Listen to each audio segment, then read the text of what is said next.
एक साहब सबसे पहले तो ये फरमाएगा, ये जो जजेस की तादाद में इजाफे की बात है, तो ये तो अच्छी बात नहीं है। जजेस बढ़ जाएंगे, केसेस को जल्द सुना जाएगा और सुप्रीम कोर्ट पर केसेस का बोझ कम हो जाएगा। देखिए सर, पेंडेंसी के हवाले से तो मेरे ख्याल में, क्योंकि ये 60-65 हजार से जायद केसेस हैं तकरीबन, जो जो है पेंडिंग है सुप्रीम कोर्ट में बड़े अरसे से। मगर मैं ये समझता हूं कि 26 तरमीम आने से बहुत पहले ये बहस छिड़ी थी कि जजेस की तादाद ये बढ़ाने लगे इस बिल की सूरत में, अगर आपको याद हो। पाकिस्तान तहरीक इंसाफ का मौका बड़ा वाज़े तौर पे सामने आ गया था कि हमें अंदाजा है पेंडेंसी के हवाले से, मगर हम ये समझते हैं कि हाउस, जिसको हम लेजिटिमेटी नहीं समझते किसी लेजिस्लेशन के हवाले से, अगर वो जजेस की तादाद में इजाफे के हवाले से ही करता है तो ना ये टाइम ठीक है और ना हम इन्हें इस बात का मजाक समझते हैं। हम ये समझते हैं कि ये इस वक्त जो जजेस की तादाद बढ़ाना चाहते हैं वो जजेस की तादाद को बढ़ा के बेंचेस को अपनी मर्जी के जजेस से अनड्यू तौर पे इन्फ्लुएंस करना चाहते हैं। जो इनकी रविश रही है और जिस तरीके से ये बिल ला रहे हैं, और कोई बिल पर्सन स्पेसिफिक होता है, कोई बिल इनका टारगेट स्पेसिफिक होता है। अब आप देखें कि जो बिल आ रहे हैं कि जी सिक्योरिटी फोर्सेस को इख्तियार दे दिया गया बंदों की गिरफ्तारी का, सिर्फ अगर उन्हें ये पता हो कि इसके मालूमात है।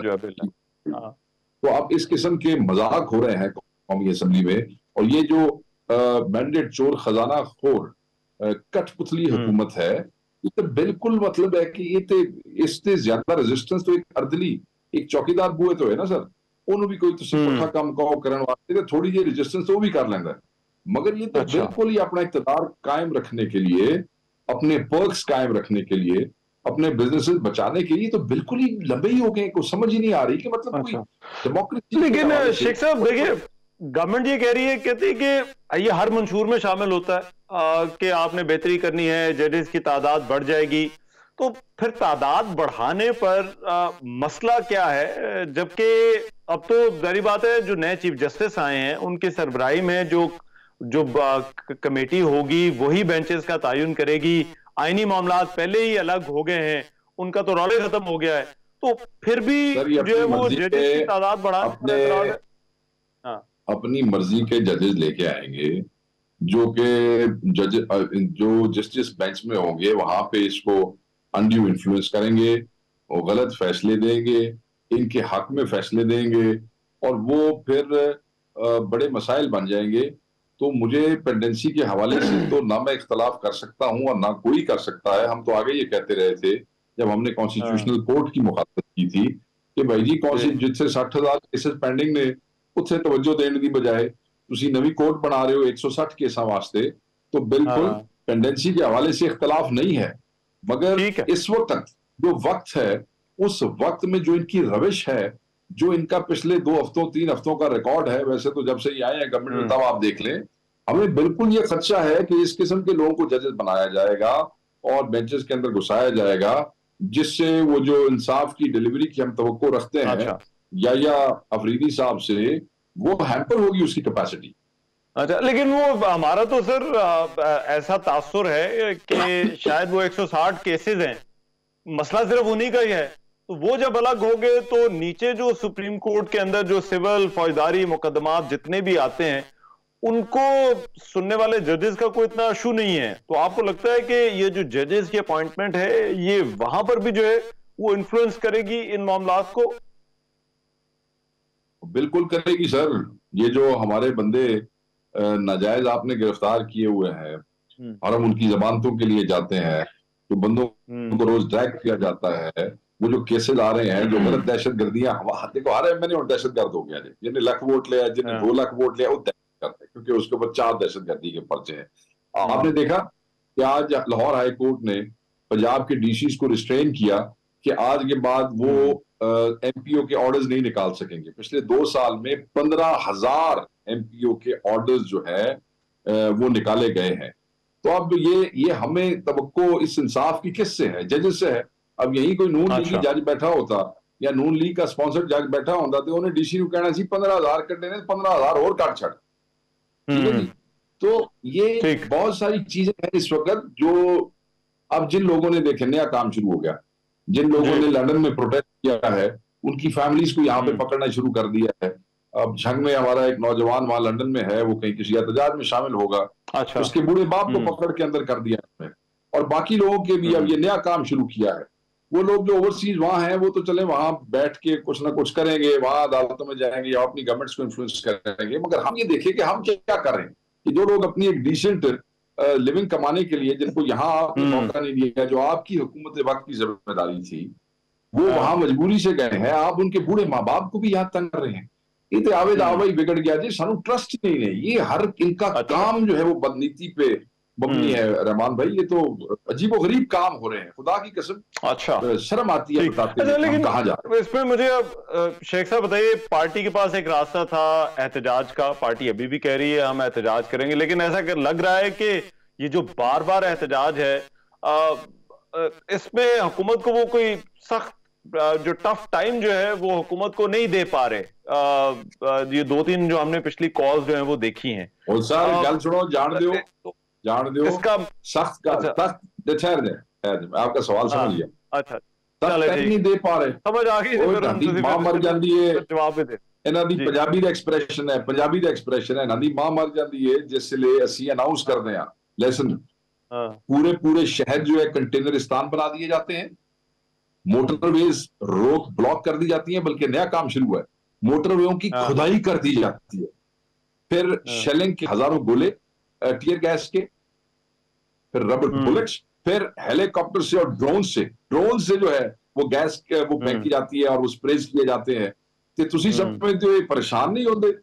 उसके बाद जिस वक्त अली अमीन मार्च करता है इस्लामाबाद की तरफ, तो 2 दिन की तरह आप मीडिया कवरेज तो देखें, तो मर गए सारे, गायब हो गए। केड़ा इंटीरियर मिनिस्टर है, केड़ा वजीर आजम है, कौन राणा सनाउल्लाह है, कौन ये अताउल्लाह तारड़ है, सब गायब, इस्लामाबाद से ही गायब हो गए।